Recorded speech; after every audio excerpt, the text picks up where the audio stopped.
Meus queridos, eu gostaria, antes de adentrar no aquilo que Deus tem a nos falar, dar uma satisfação à igreja. Já aproximadamente, já há uns 3 anos, que eu não volto a esse púlpito. Então, eu queria esclarecer o que estava vendo, né? Quando houve a Covid, eu fui acometido fortemente, tive internado no hospital durante uma semana e voltei de lá bem enfraquecido. Como dizem que a desgraça não vem só, vem sempre acompanhado de alguma coisa a mais, eu voltei com uma sequela. A sequela era a seguinte: eu estava conversando normalmente com uma pessoa, de repente aquilo que eu estava falando fugia da minha mente e eu ficava sem saber o que estava falando. Conversando com uma senhora e o esposo dele no Lava Jato lá, ela conversando, muito interessada, vendo a nossa conversa, sendo uma conversa plausível, conversa bonita, falando de família, ela virou para mim, ela falou: "O senhor é religioso, né?" Eu falei: eu sou pastor." "Ah, o senhor é pastor de qual igreja?" Eu falei: "Eu sou pastor na igreja de..." E cadê? Fugiu da minha mente. Aí eu fiquei olhando para ela, e o marido dela também. Ela virou e falou: "O senhor é pastor de qual igreja?" Eu falei: "Minha filha, você me perdoa, mas eu me esqueci." E ela começou a rir, né? Danou a rir. Falou: "Mas o senhor é pastor de uma igreja que o senhor esquece o nome?" Eu falei, aí eu expliquei a ela que era uma sequela da Covid. Aí comecei a conversar, daqui a pouco voltou. Falei: "Eu sou pastor na igreja lá do Parque São Basílio, pastor nosso presidente, pastor Valdemir, temos lá muitos pastores, cada um na sua função, né? E eu sou o pastor tapa-buraco. Quando um não está podendo agir, eu entro no lugar dele. Eu não tenho ministério específico nenhum." Aí ela, então eu precavidamente, eu procurei o pastor e expliquei a ele o que estava se passando comigo. Falei: "Pastor, é muita responsabilidade eu estar num púlpito, falando, tem internet, aquilo está sendo transmitido via internet para muitos lugares, e, de repente, me falha a memória, e eu vou ficar numa situação difícil, né? E o senhor também, como pastor, a igreja toda, será que botaram um pastor maluco para dirigir o culto, para pregar na igreja? O pastor não está meio abobalhado lá, né?" Então, eu expliquei a ele, ele falou: "Pastor, então vamos fazer o seguinte, o irmão fique à vontade, quando o irmão sentir que está voltando novamente, aí o irmão me fale, que aí a gente vai recomeçar. Isso é muito importante para mim." Eu fiquei tão feliz em ouvir aquela palavra dele, né? Falei: "Então eu sou importante para o senhor." Quando foi essa semana, ele me ligou: "Pastor Larrúbia, estou precisando de você. Tem condição?" Falei: "Tenho condição. Agora eu tenho, né? Agora, eu vou esperar que tenha. Se acontecer aqui, já estão avisados, né? Mas não vai acontecer, não. Deus está comigo, né? Eu orei muito antes de assumir esse compromisso para com ele, e com certeza vai dar tudo certo, né?" Irmãos queridos, eu quando ouvi o irmão falar aqui sobre o tema do culto, eu falei: "Poxa, não é possível", porque eu não estava sabendo do tema, eu não estava sabendo. E eu pedi, eu orei muito essa semana. Eu gosto, antes de procurar o texto, antes de procurar o assunto que eu vou falar, pesquisar e orar, falar com o Espírito para ver o que ele queria. E ele colocou dentro de mim esse assunto, não é? O nosso socorro está diante de nós. Irmãos, se a gente olhar para o mundo à nossa volta, nosso irmão aqui, o dirigente do culto, ele é militar também, né? E ele está inteirado do que está havendo no mundo. E não é preciso nem ser militar, porque está aos olhos nossos. O mundo está todo em guerra. Nós temos guerra na Rússia contra a Ucrânia, que também ia acender uma terceira guerra mundial, mas eu acho que o negócio já murchou para lá, né? Porque já estão lá tentando se pacificar. Guerra no Afeganistão, guerra no Iraque. Na Síria, há uma revolução lá, uma guerra civil, que está há muitos e muitos anos. O presidente Bashar al-Assad, negócio de nome esquisito, né? Bashar, é isso aí, né? Ele falou. Então, ele é um ditador e ele não arreda pé. Ele dirige a Síria já há mais de 40 anos que ele está lá no poder e ele não abre mão do poder. E o povo não aceita ele. Então morre, já morreu. A cidade está totalmente destruída. A Síria, quando passa na televisão, os prédios tudo esburacado, tudo. O povo está vivendo, a maioria do povo está indo para outros países. Então, mas ele não cede, por causa do orgulho, a vaidade de ter o poder na mão, né? Afora as guerras, que agora, a última nossa agora é Israel, né? Contra lá o Ramadã, né? E é o povo palestino também. Eu estive ouvindo um comentarista ontem na televisão, e ele estava falando que a doutrina dos palestinos nas escolas é de ódio contra os israelitas. Eles semeiam na escola, as crianças são criadas lá na Palestina, sabendo que o exército, que o povo de Israel, são inimigos dele. Eles não têm noção de que é guerra, mas eles sabem que o israelita é o inimigo que está sempre diante deles. Aquele ódio já vem de gerações passadas e vai fomentando ódio sobre ódio. E as crianças vão crescendo assim com aquele ódio, né? Afora essas guerras que nós vemos muito falar aí nos países, há ainda os conflitos internos. No México, tem os cartéis de tóxicos, que morre lá muita gente diariamente. Eu estive vendo uma pesquisa, é mais de 1.000 pessoas que morrem lá no tráfico, por dia, no México, que são os cartéis que comandam lá. Aqui no Paraguai mesmo, na fronteira, tivemos lá diversas vezes, ali na cidade de Pedro Juan Caballero. Ali também há uma guerra de tóxico, ali também, é o poder de contrabando. Aquilo mata, exterminam famílias todos os dias. E aqui no nosso próprio Estado, nosso próprio Brasil, em todos os estados, eu costumo viajar muito, irmãos. Todo mundo sabe aqui que a minha vida é viajar. Eu não viajo para passeio, nem para gastar dinheiro. Eu viajo por recomendação médica. Já falei aqui que o médico me deu 2 anos de vida em 2008. E já estamos em 2023 e eu estou vivo. Mas ele botou lá na minha receita, além dos remédios, tudo que ele me prescreveu, ele botou lazer. Faça muito lazer, passeie, se divirta. E eu comecei a viajar. E a minha vida é essa.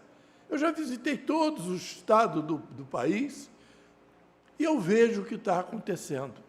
Esse negócio de Cracolândia não é só São Paulo e Rio, não. Os estados melhores, Paraná, Curitiba, que são cidades exemplos, tem também. Todos os estados do Brasil têm violência. Espírito Santo é um dos estados mais violentos do Brasil. É que a mídia lá, eles não comentam muito. Mas se você parar, prestar atenção na reportagem, procurar pesquisar, Espírito Santo, ali é roubo, é morte, é uma série de coisas. Então, irmãos, aqui no Rio de Janeiro está uma vergonha. Esses médicos que o nosso dirigente culto falou aqui, os médicos vieram de São Paulo, alegres, felizes, todos estavam lá tomando a cervejinha deles, porque é a cultura deles, é o costume deles, ninguém está errado, estavam lá sentados na mesa, na maior tranquilidade, não sabia que dentro de segundos estariam mortos. Por quê? Por causa da violência que está. Agora, irmãos, vejam bem, isso aqui já estava previsto 721 anos antes de Cristo. O profeta Oséias, ele nos fala assim, lá no capítulo 4 de Oséias, versículo 2, né? Ele nos fala, só prevalecem o perjurar, e o mentir, e o matar, e o furtar, e o adulterar, e há homicídios sobre homicídios. Isso 720 anos, 121 anos, antes de Cristo.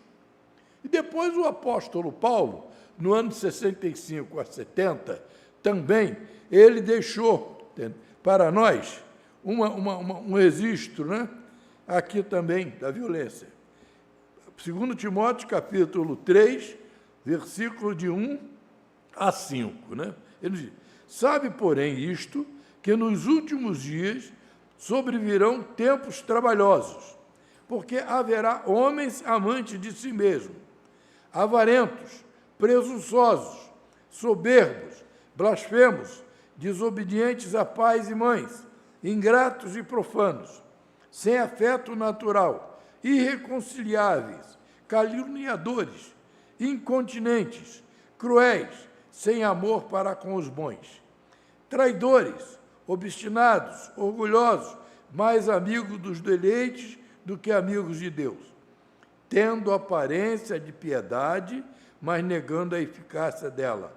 Destes afasta-se. Apóstolo Paulo, já registrando, já no ano 60, depois de Cristo, ano 65. Né? Então, irmão, isso tudo não é novidade para a gente. Essa violência que nos cerca a cada dia. Agora, vocês vejam bem. Estou com 77 anos. Não parece não, né, meu filho? Parece que está com 80, né? É isso aí. Mas eu, graças ao meu dom Deus, trabalhei na polícia durante 30 anos, né? Subia nesses morros tudo por aí, prendi muita gente, soltei muita gente também. E, no entanto, nunca levei um tiro, nunca levei um tapa no rosto, nunca fui assaltado. Tenho o meu carrinho aí, novinho, paro em frente à minha... Não vou pensando em bandido, não. Meu portão lá, eu paro, minha esposa salta, eu não vou ver se tem alguém aí tomando conta para nos assaltar. Não, porque eu tenho um Deus. E se você olhar também isso aí, meu irmão, se você parar para pensar, você tem levado uma vida tranquila porque você tem um Deus. Eu, no Salmo 121, né, Salmo 121, ele nos fala, eleva os meus olhos para os montes, de onde me virá o socorro? Versículo 2, o meu socorro vem do Senhor que fez o céu e a terra. É nesse Deus que nós temos confiado. É nesse Deus que Ele nos guarda. É nesse Deus que está a nossa confiança. E é nesse Deus que nós vamos continuando a nossa jornada, a nossa vida de dia após dia, não é? Vejam bem.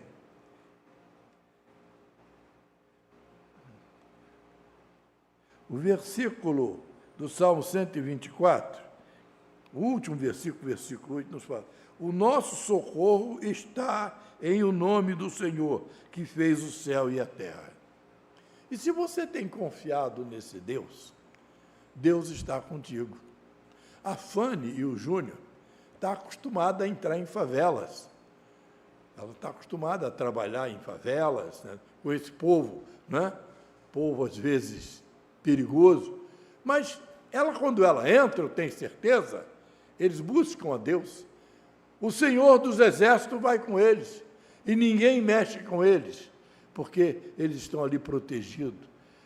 O Senhor envia os seus anjos. Salmo 34, versículo 7, nos diz assim, o anjo do Senhor acampa-se ao redor daquele que o teme, guarda-o e livra-o de todo mal. Então, nós temos conosco o anjo que está constantemente conosco. Ele não nos abandona.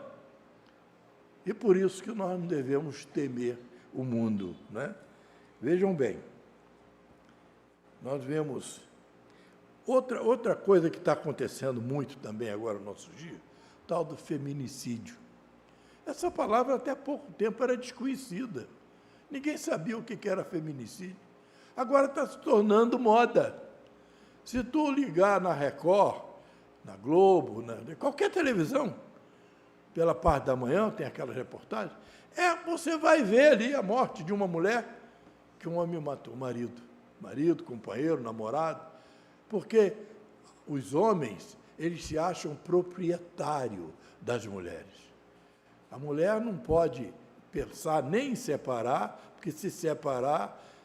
Engraçado que lá em Isaías, se não me engano, 4, nos diz o seguinte, que haverá 7 mulheres para cada homem.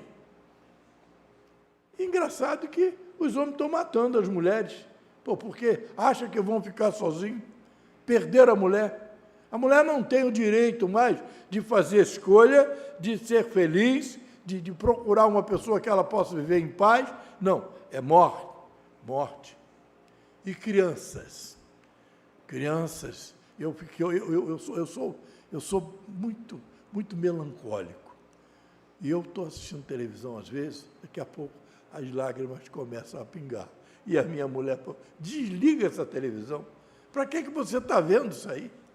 Eu estava vendo, a criança de 7 anos sai de mão dada com o cara leva a mulher, a criança, e volta sozinho. Depois a criança some, a polícia roda, acharam a criança depois de uma semana dentro de um poço. Todo mundo viu isso aí. Criança de 7, criança linda, bonitinha, garotinha, 7 anos. Logo em seguida, na outra semana, foi outra de 8 anos. Logo em seguida, outra de 11 anos. São monstros pedófilos. Não são comparados a animais, não, porque o animal tem o seu ciclo sexual. O animal, se tu pegar uma cadelinha novinha e botar perto de um cão, ele não procura ela, só quando ela entra no cio. Mas o homem não. O homem é o pior monstro, porque ele quer ter sexo com a criança. E a criança é tão fácil de se enganar. Com uma balinha, um docinho, tu leva a criança para qualquer lugar. Então, irmão, nós estamos vivendo num mundo que só Deus mesmo.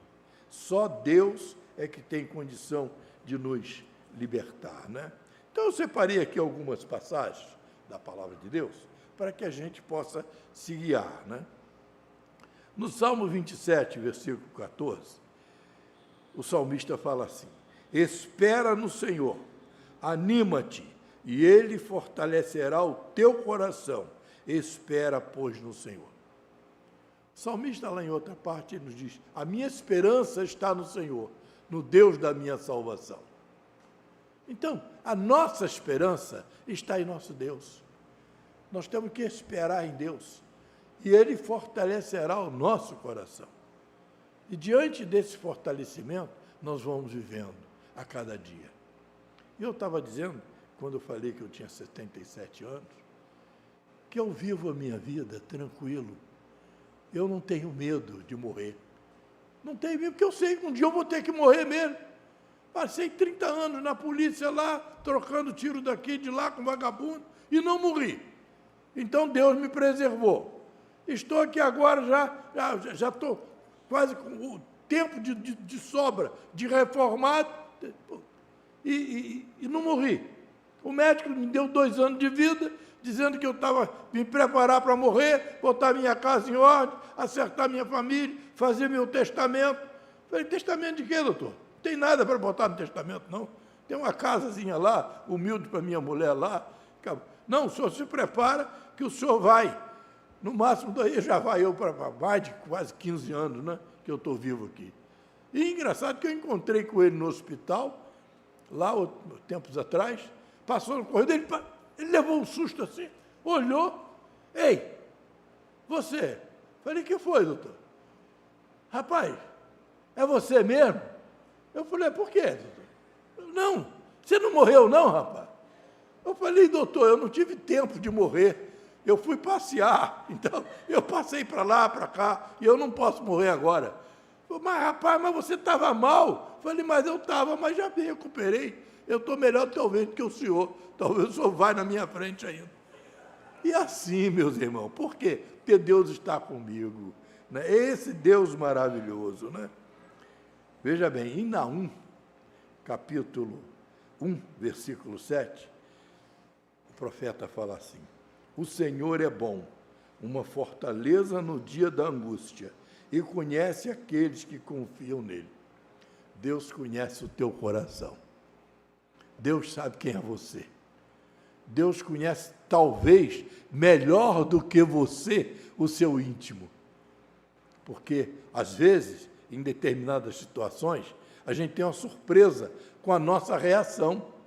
Pô, eu pensava que eu ia reagir assim, mas não reagi. Mas Deus sabe, porque Deus conhece o seu interior. Deus conhece o seu sentar, o seu levantar, o seu caminhar e o seu deitar. Ele sabe o que está no seu pensamento, lá na frente de você. Então, Deus conhece aqueles que nele confiam. E se você está aqui entre nós esta noite e não tem tido essa experiência de depositar a sua confiança em Deus, é hora de você começar a pensar. Antes de deitar, converse com Deus.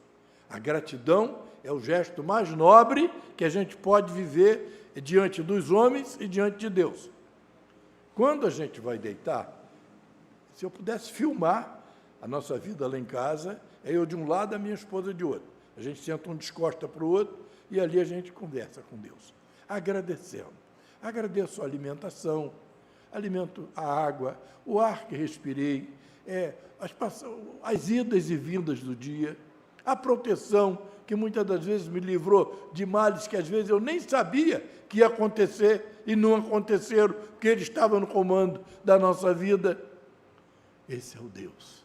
De manhã, eu não levanto da minha cama antes de conversar com Deus.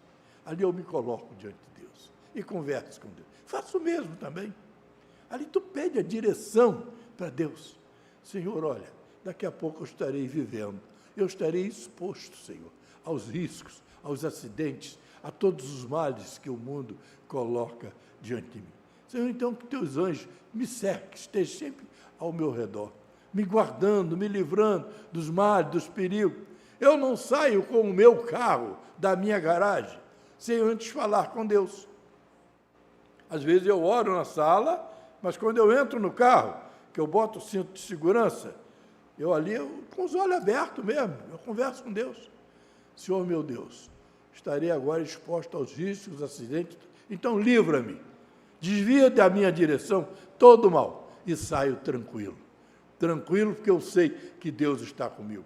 Ele está contigo também, sabia disso? Eu não sou privilegiado não, porque sou pastor. Não, ele não está nem aí para mim que sou pastor. Ele está aí para mim a segurança, a minha fé que eu tenho nele. E você pode ter essa mesma fé também. Você pode alcançar tudo que você deseja no seu coração.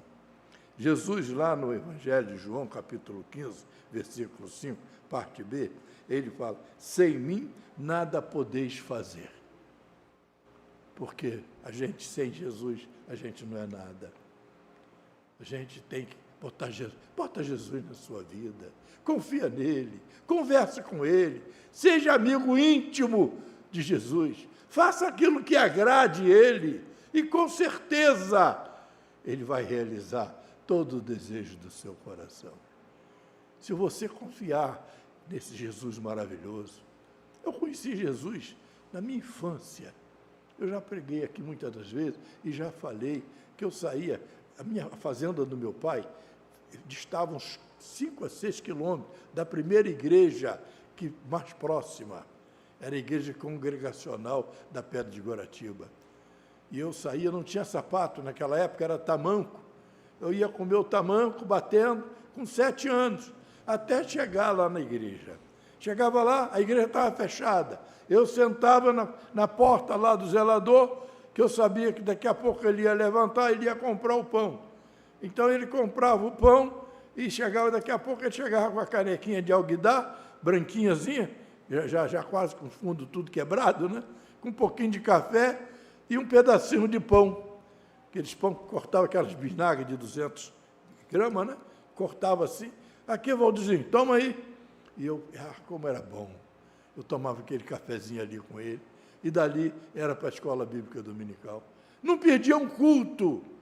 No fim do ano, a missionária Cecília me deu um Novo Testamento de prêmio, porque eu nunca faltei uma escola dominical, uma aula dela. Como era bom aquilo. Como era aqueles... E, às vezes, ia à noite, tinha um japonês que morava lá em casa também, na fazenda do meu pai, e ele ia e me levava. À noite era perigoso, né? Naquela época não era nada perigoso, mas era estranho uma criança de 7 anos andar sozinho pelas estradas. E, até um determinado período, ele me trazia de volta, que ele morava lá na fazenda. Mas ele arrumou uma namorada lá, aí esqueceu de mim, né? Mas eu não perdi a fé, não. Eu ia, chegava lá na igreja, eu voltava, tinha um pedaço lá na rua, tinha umas casas, casa do seu neném e dona, esqueci o nome dela agora, né? Morreu os dois. E meus irmãos, para me ter medo, diziam que o fantasma deles vinha aparecer ali à noite. Eu vinha quando eu chegava naquele trecho, que eu via a casa do seu neném lá, eu fechava os olhos e me posicionava. Era uma travessazinha, uma ruazinha, sem saída, que até hoje está lá o nome do meu pai, Travessa La Rúbia, na Pedra de Guaratiba. Tem um condomínio lá, muito lindo, né? Condomínio La Rúbia também, com aquele arco assim bonito, né? Então, aí eu fechava os olhos e começava a cantar o hino. Foi o primeiro hino que eu nunca mais esqueci. Foi na cruz, onde um dia eu vi meus pecados castigados em Jesus. Foi ali pela fé que meus olhos abriu, eu agora me alegro em sua luz. Eu cantava de olhos fechados. Quando eu terminava de cantar, eu sabia que já tinha passado. Se o seu neném aparecia lá, eu não vi nem nada. Eu sei que atravessava e ninguém me pegava. Mas que coisa gostosa, aprender a confiar nesse Jesus maravilhoso. Eu tenho certeza, meus irmãos, que você também tem uma história com Jesus, esse Jesus maravilhoso. Ele é o Deus que está conosco. Ele disse lá um dia, né, quando estava despedindo dos seus discípulos, eis que estarei convosco até a consumação dos séculos. E ele continua conosco. Ele não nos abandona, ele está conosco hoje também, né? Agora, tem uma condição para que você busque esse Jesus e o encontre. Você tem que buscar de todo o seu coração. Está lá em Jeremias, capítulo 29, versículo 3. E buscar-me-eis e me achareis quando me buscardes de todo o vosso coração. Como é que é buscar de todo o vosso coração? É você fazer uma entrega total da sua vida. É você botar Jesus acima da sua família, acima dos seus filhos, acima do seu emprego, acima da sua alimentação. Jesus é tudo para nós. Sem Ele a gente não pode fazer nada. Sem Ele nós não somos nada.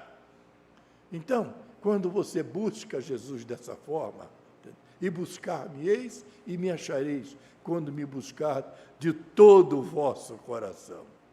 É isso aí. Se você abrir o seu coração e convidar Jesus, Senhor Jesus, eu estou precisando. Não é só para livrar do mal, não. A gente precisa de Jesus para tudo. Às vezes você quer arrumar um casamento, entendeu?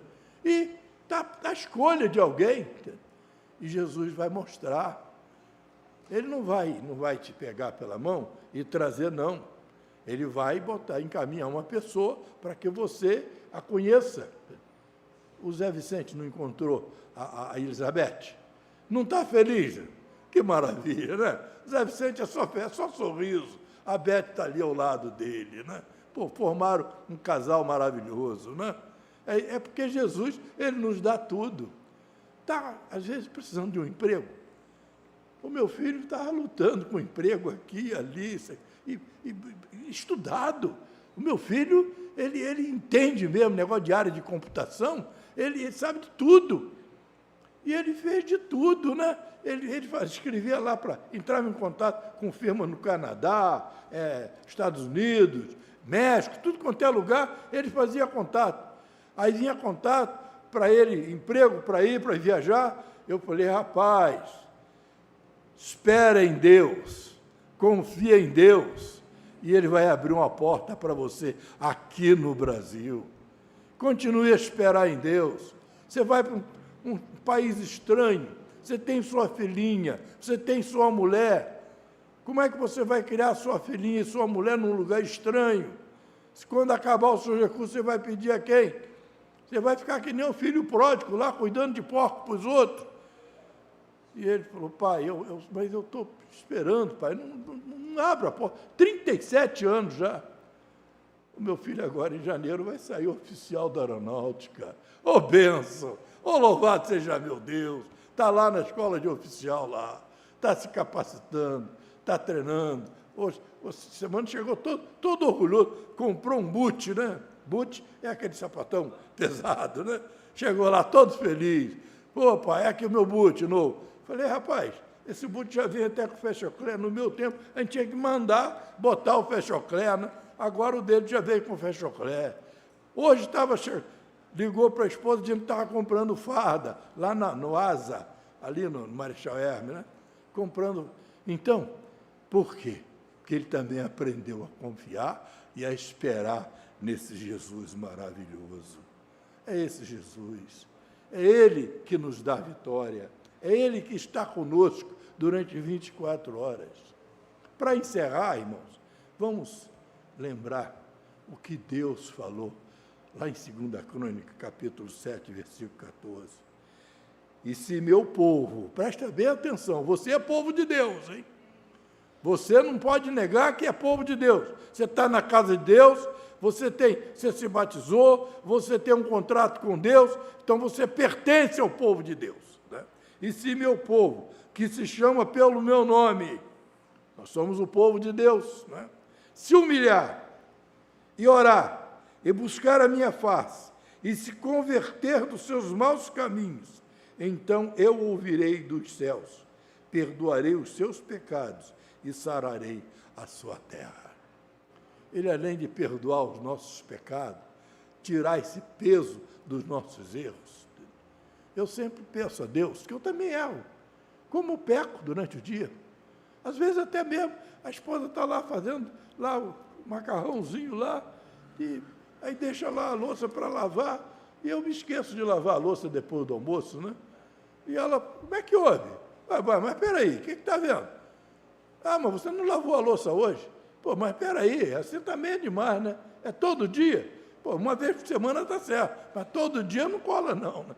Mas é isso aí. Mas eu estou pecando, porque ela não é minha empregada, ela é minha esposa, é a minha companheira. Deus me deu ela para nós passearmos juntos, vivermos a vida juntos. Então, ela é um presente de Deus.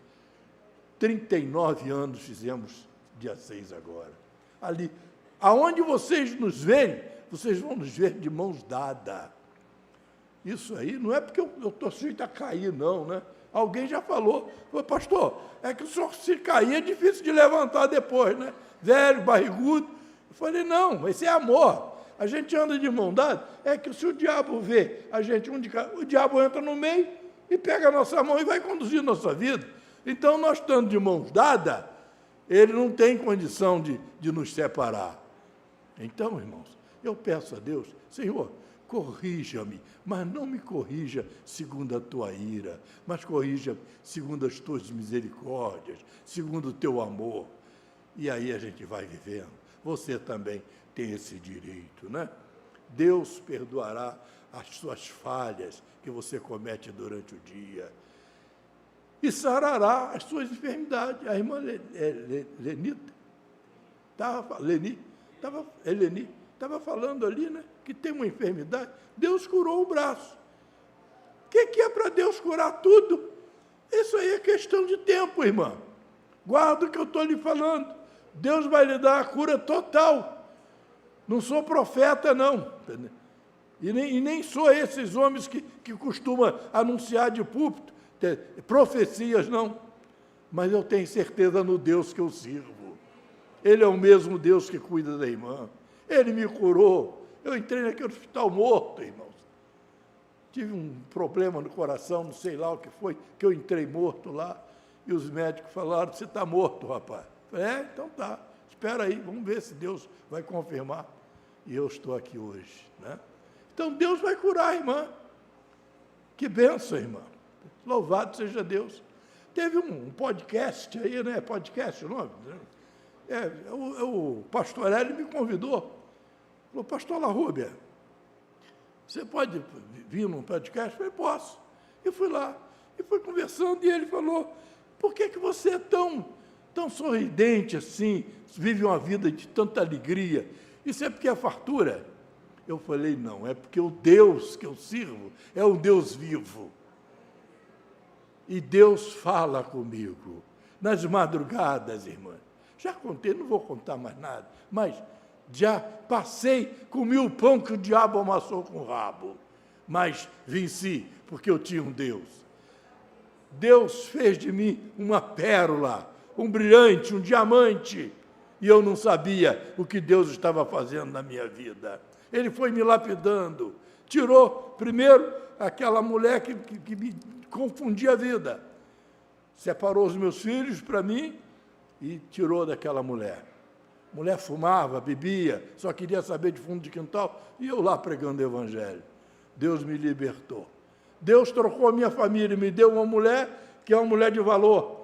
É uma companheira, foi minha ministra de música, durante todos os ministérios que eu tive, ela sempre ali ao meu lado, me ajudando, cuidando da igreja, né? Quando eu falei que eu tirei 30 anos de polícia, e sabe com que patrão eu reformei? Eu saí como soldado. 30 anos de polícia, saí como soldado. Sabe por quê? Eu falei, o irmão Hélio riu muito, né? Porque eu era requisitado pelos oficiais para sair, para pegar vagabundo. E toda vez que saía um curso, eu não podia fazer um curso que estava respondendo ao inquérito administrativo. E eu fui ficando, quando deu a minha data, eu pedi a baixa e saí. E saí com um salário bem difícil, salário ganhando pouquíssimo. Aí fui lá na Junta Superior de Saúde, fui lá, levei aqueles contra-chequezinhos tudo minguado,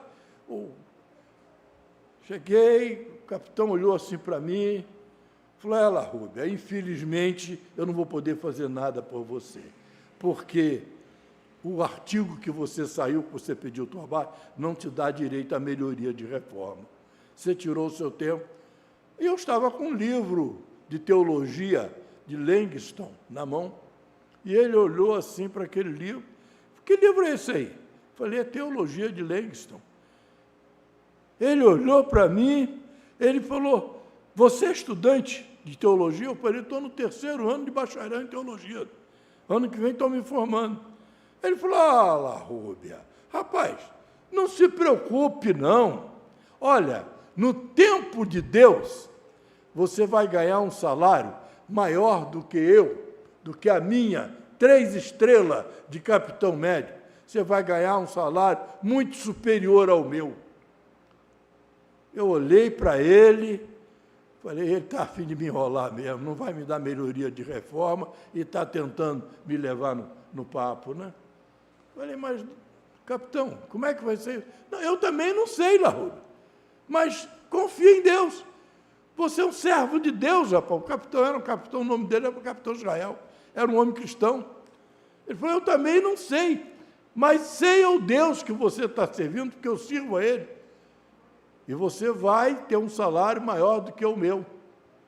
E eu vim para casa, meio chateado, por não...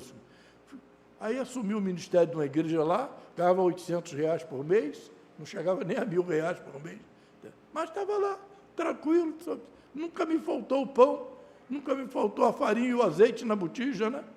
Eu lá.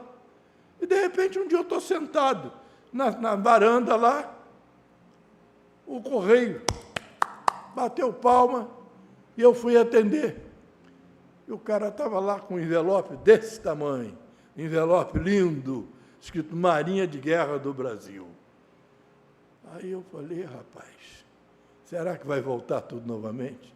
que eu peguei aquela Revolução de 64 e aquilo foi a desgraça da minha vida. Acabou com meus sonhos na Marinha. Aí ele falou, assina aqui, seu Larrubia. Eu assinei, chamei minha mulher, falei, mulher, vem cá. Chegou um envelope aqui da Marinha para mim. O que será? Ela falou, só abrindo que a gente vê. Aí, quando eu abri, aí estava lá escrito, né?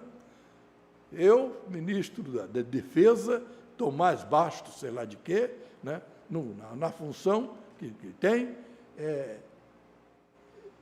anistio senhor Aurês Valdir Larrubia, como oficial da Marinha, com todos os proventos atrasados, como se nativo estivesse. Aí eu falei, está aqui, né? A resposta que o capitão falou lá, e Deus cumpriu. E depois a polícia foi me ajustando, um pouquinho daqui, um pouquinho de lá. Hoje em dia, eu digo com orgulho, eu ganho mais do que um coronel da polícia, juntando o da polícia com o da Marinha, do Corpo Fuzileiro Naval. É Deus na minha vida. Esse mesmo Deus, meu irmão, pode atuar na tua vida também. Basta você confiar nele. Entrega os teus caminhos ao Senhor. Confia nele e o mais ele fará. Amém. Que Deus nos abençoe.